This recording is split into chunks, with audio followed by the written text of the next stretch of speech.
morning, people. It is Sunday, July 10th, 2022, as I'm recording this. And it is a glorious day. We have had nothing but rain and humidity for a couple of days, like so thick that we were living in fog, which is unusual for Kentucky.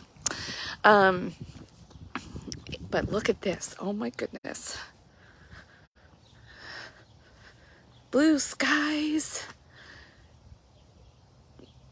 non-humid air. Oh my goodness. Oh my goodness. Anyway, every day is unique and beautiful for its own uniqueness and beautifulness. Wow. All right, we finished the book, the Old Testament, and the book of Malachi, and it did not disappoint.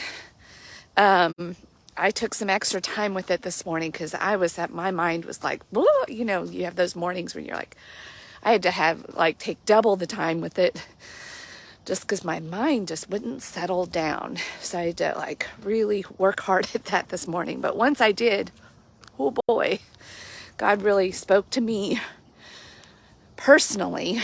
And Malachi he talks a lot about offerings in this book and the difference of back in the sacrificial days when they would sacrifice maybe an animal that had something wrong with it versus the cream of the crop, the perfect ones, the unblemished.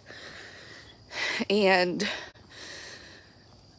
you know, and this concept is all over the Bible, you know, tithing your first fruits. But this is my understanding, this is the only time in the whole Bible where God actually uses the word test me on this. Whoa. And then so I just meditated on, well, what does it mean? Because you can understand the heart of people. They were on their knees, they were worshiping, they were crying out. They were like, but we are worshiping you. I am sacrificing. And they're probably thinking to themselves, like I often have, what does it matter? And logically for us, if this thing it's still a sacrifice. A sacrifice is a sacrifice, isn't it? Isn't it? And yes, it is. But if you're holding on to something, then what's underneath that? Why aren't you willing to sacrifice that? What's really going on when we're not sacrificing our first things or our most precious things? Or willing to let go. It's not even a sacrifice. It's more of just a letting go and not holding on, trusting God with it. And what's underneath all that? When you just keep digging and digging and digging, it's fear. When we don't let go of or sacrifice those things, we're saying, God, I do love you. I love you. And here, let me just do all the things that you're really asking me to do. Or isn't it good enough? But I just can't let go of this. I'm afraid. It's fear. So, and God is a God of love, not of fear. And he is saying, test me on this. Whatever it is. And we get the example of money and, you know, back then, you know, animals were a hugely valuable resource. They didn't have grocery stores. So the spirit of the matter is, what is so valuable to you? What are some places of fear in your life? And you know what those are. What areas are you living from a place of fear of? And then test God on that and let go. Do the thing. No, don't stop doing the thing. Sell the thing, buy the thing. Whatever it is that has you clinging to a behavior, a possession, a person, a relationship, a way of being, whatever has you still holding on to a little bit of fear and living from your humanness, that's what God is after. Yes, proceed in faith. Thank you, my friend. Let me show you on the West Coast what we got going on here. Wow, look at this. Just gorgeous. I feel like I'm back in California. We have no humidity right now, which that is one of the things I missed. As a matter of fact, my husband even looked at me last night and said, what about we consider out west? We have a daughter that's graduating from high school in a couple of years. And this is not like we do like it here, don't get me wrong, but we're not living in we live here because of the school. Let me just say that, and her needing to finish. That was even something that came across my mind. Like, God, are we living from a place of fear on this? Is this what you want me to think about? I went through I did a whole inventory this morning of like, where is my biggest like stronghold? That's a Christianese word we use. Like, what has got a stronghold of you? And when you think about it, maybe your chest tightens. When you think about letting go or sacrificing it, do you get a tightness in your chest? Shoulders tense up. Your thoughts tense up. Pay attention to those signs as you take an inventory. And then, that's fear. That's fear. And then when you look at the scripture and when he says, test me on this, he goes, I'm going to fill your storehouses so full, you're not going to have room for my blessings. What if you let go? Now, I have really tested that. I have let go of some things. And when you let go of some things or change and grab hold of other things, that's hard work, man. It's exhausting. And the human part of me wants to go, can't that be enough? Isn't that enough, God? I have sacrificed. This is what I was in my spirit this morning doing. I'm like, but I've done so much. And he's like, this is a lifestyle, people. It is not a one and done, like, sacrifice this. And we've got demonstrations and examples of that over and over again. And even God didn't stop sacrificing. He showed us by example.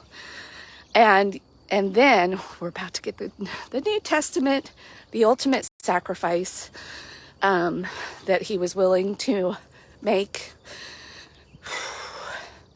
And yet we live from a place of fear. And yes, we often see the word faith over fear, but it's even deeper than that, because it's love. It's love that drives everything. Love and fear really can't cohabitate the same space. They're polar opposite energies. And faith is the representation of love. It is saying, okay, I'm going to do this even though it feels like it's threatening. I'm not sure, you could hurt me. It's a risk. Faith is a risk. It's a vulnerability. It's a risk. And innately, we, especially the survival part of ourselves, doesn't like risk. No, it likes to make calculated risks, which is the essence of what this conversation in Malachi is about. But we are sacrificing. They're making a calculated sacrifice. Like, I'm not willing to just completely let go of my fear. Nope, not going to do it. Not going to fully. I mean, I'm going to let go of a lot of it, and maybe some of it. Like, because it still is a sacrifice. I think when we read this, and when I read it, but I'm like, I can kind of identify with the people. I'm like, a sacrifice is a sacrifice. Why does it matter if it has to be a perfect sacrifice or the thing? Because that is what is the hardest. That is what really puts our mouth where our money is, our resources, our life, our love. When we trust, faith, sacrifice are all us putting our skin in the game, literally. Risking being hurt by people, misunderstood, losing things that we thought were valuable to us or are valuable to us. But God says, just test me and trust me on this. Testing is a trusting, right? I don't know. I ended up kind of in a puddle of tears with what he brought to me. And I was like, no, I don't want to do that. I don't want to do that. Well, the last time I did that, I got hurt. I don't want to do that. And there, the tears, when you start digging and digging and you get to the heart of the matter and the fear of the matter, there's where you need to go. There's your sacrifice. So I don't know, whatever that is for you. And it's a layering process. Even though you might have done it already. Let go. And you've done this. Maybe you've done this multiple times, letting go. And God still asks you for more. Oh, when is enough enough? Well, when you take your last breath. When he says, well done, good and faithful servant. We might not all hear those words. Maybe we will. I don't know. We don't really know what's on the other side of the veil. But it's deciding on something, staking your claim on, and God is a God of love, not a God of fear. So until you can live fearlessly and lovefully, full of love, less fear, more love, then I think, that's what he's after. All right. Beautiful, beautiful. I'm going to go back home and get my doggos and my dear husband. And we're going to go for a lovely early morning worshiping stroll. All right. Rise and shine, my friends. And a little book of Malachi might need to be on your agenda soon to read and let God speak to you. Or anywhere in the Bible. You just open it up and read it, and it will speak to you. If you open your heart and you let it and you seek. Seek and you will find. Bye.